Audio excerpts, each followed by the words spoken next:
Hello, my name is Jingonelli, and today we are going to be continuing from where we left off. We had ended on the types of auditing, but before I begin off, make sure you subscribe to the channel.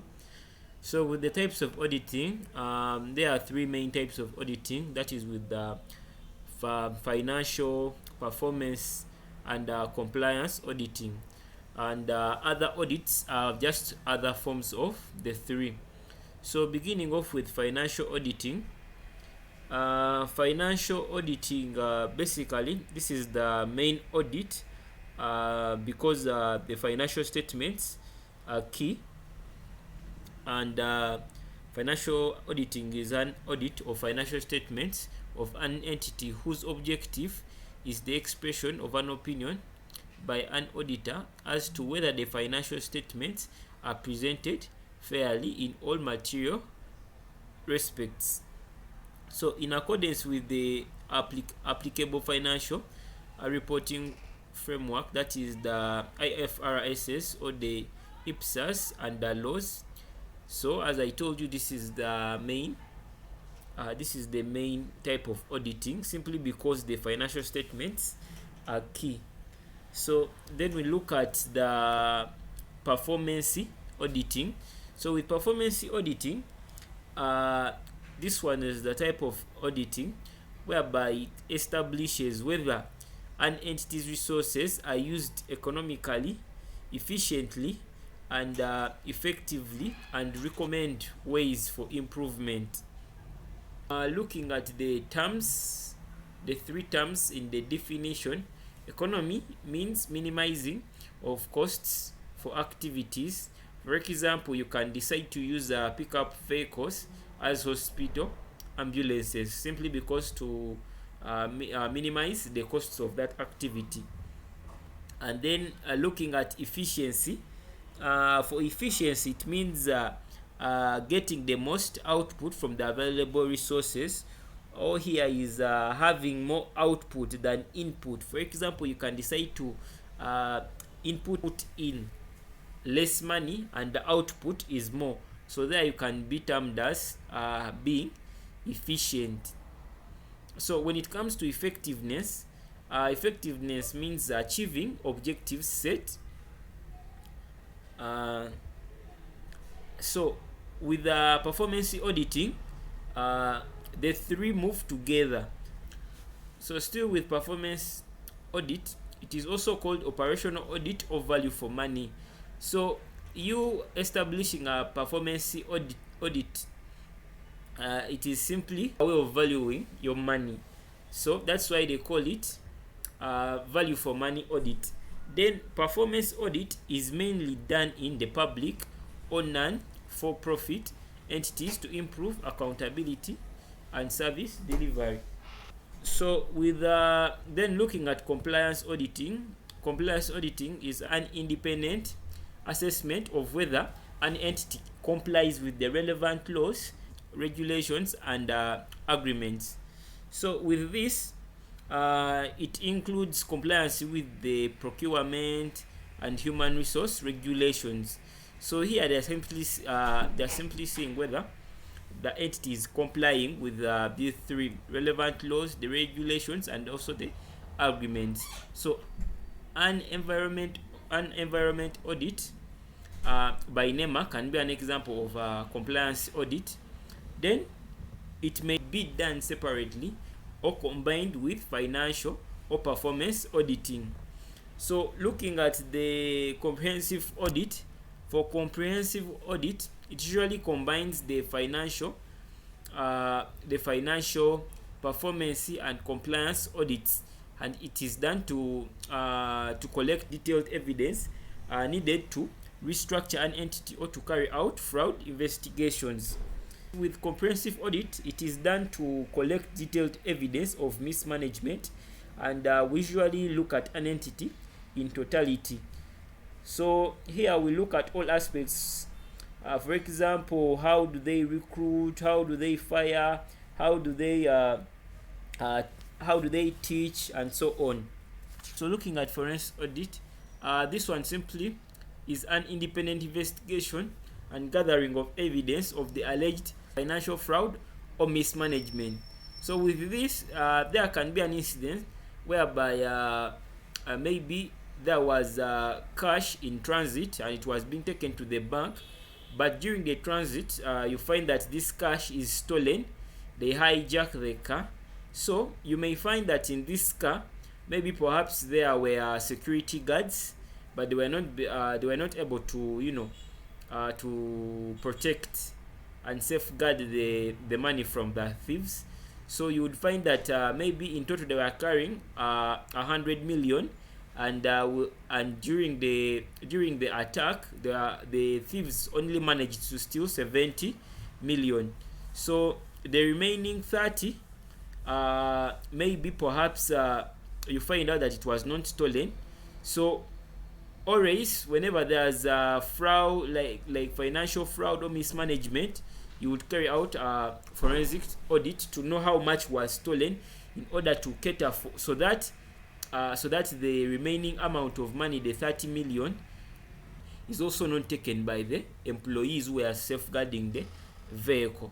So with that is why the forensics audit is carried out, to gather evidence of the alleged financial fraud or mismanagement. So with this, still we get to see how much was stolen, and also get all the documents before they are destroyed. And also, if the money was stolen by the managers, the court will require the documents.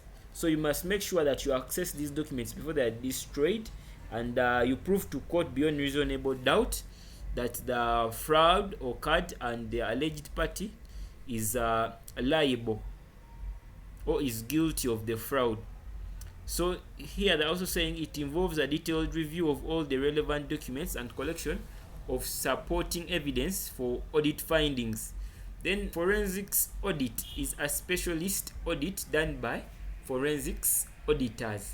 So with forensics auditors, they may testify in court, except that it is the court to determine the fraud. Then looking at external audit, so with the external audit, is an independent examination of financial statements by an external auditor. So with this, the objective is to enable the auditor to express an opinion on whether the financial statements give a true and fair view of the financial position, financial performance, and the cash flows of an entity in accordance with the relevant financial reporting standards and laws. So with this, it is done by firms of certified public accountants, or by the office of the Auditor General. So with this, you must be a CPA in order to do the external audit. So with this, it is done by the public sector, by the office of the Auditor General, and for private, it is done by the private audit firms, and the one who signs an audit report must be a partner, meaning that he or she must be a CPA, hence ensuring quality, because it is relied on by so many people. So with this, an external audit may be statutory or private audit, and with statutory audit, it is simply just an audit required by law. So with this, a company audit and a public sector audit are statutory audits. So the law specifies the nature of the audit and the contents of an audit report. So an auditor states whether the financial statements give a true and fair view and comply with the IFRS or IPSAS and the relevant laws. So going back to the external audit, an external audit is a statutory audit, simply because it is required by law. For example, the public sector, listed companies, financial institutions, because we need proper accountability in these institutions. For example, with the public sector, we need to safeguard the public resources, and you find with the financial institutes, you need to safeguard money in the banks. So proper accountability has to be made for these institutions. And then with this, a private audit is an audit. It is an audit not required by law, like the audit of the sole traders. But why do you think a company which pays salary to its employees carry out private audit? Now, these are some of the reasons why a company may voluntarily carry out an audit or carry out private audit.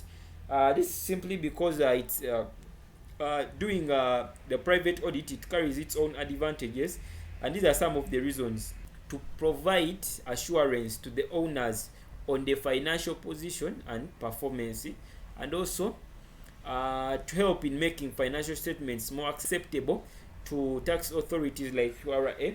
For example, URA, when it's carrying out its taxation, it will start with the audited files, then also making sale of business easier. When you're selling off the business, it will make it easier.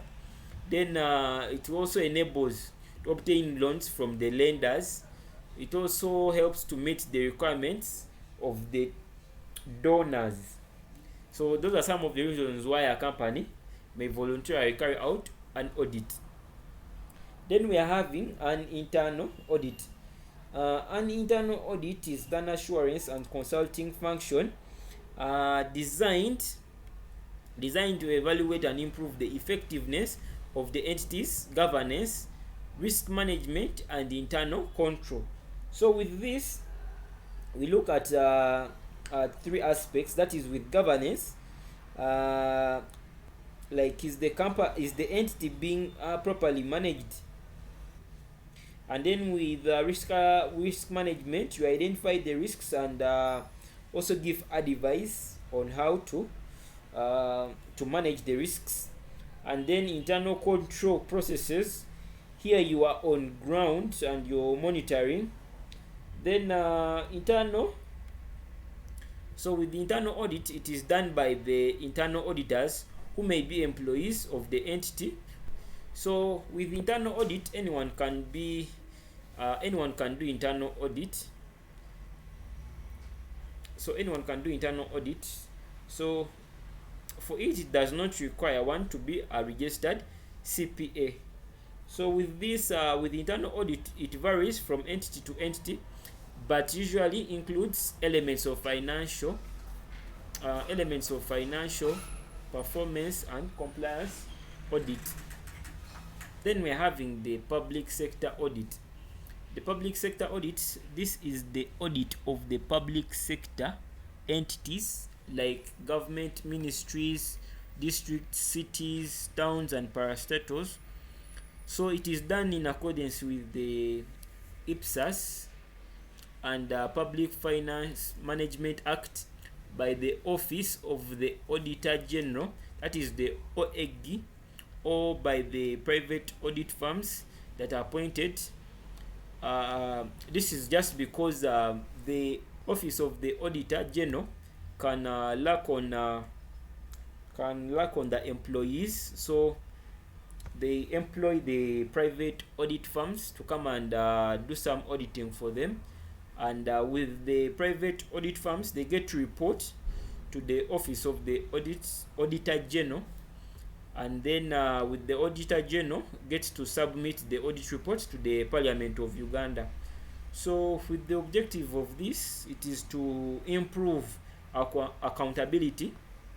It is to improve accountability in the public sector and also ensure service delivery. Then we are having the special audits. So with the special purpose, we are having the special purpose audits. These are audits in particular fields, including the VAT audit. So with VAT audit, which is done by URA to check the accuracy of the VAT returns. Then we're having engineering audit, which is done by URA to check whether the roads have been constructed as per the approved designs. And then we are having the environmental audit by NEMA to check whether compliance with the environmental laws. And also we are having the audit of goods by UNBS for quality inspections to check whether goods comply with the required standards. So that is with that. We shall be looking at the objectives of the auditor and the concept of true and fair view next time. Thank you so much for watching. Make sure you subscribe to the channel.